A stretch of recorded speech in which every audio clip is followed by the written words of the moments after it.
একটা বড় ভাই আসছে পাথরঘাটা থেকে, নারায়ণ রাসেল ভাই শুটিংয়ের কাজে আর কি। তো তার বেশভূষা আপনি একটু দেখেন, কেউ বুঝতেই পারে না যে তাদের একটা শুটিং চলতেছে। যে চাই রয়েছে পোলাপান দেখেন, তারা বহুত সিরিয়াস পাগল।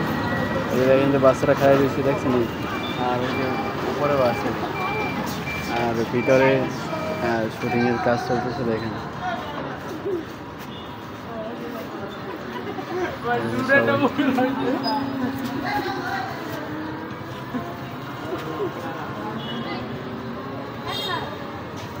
দেখতেই পেলেন যে আপনারা শুটিংটা কেমন রিয়েলিস্টিক ভাবে।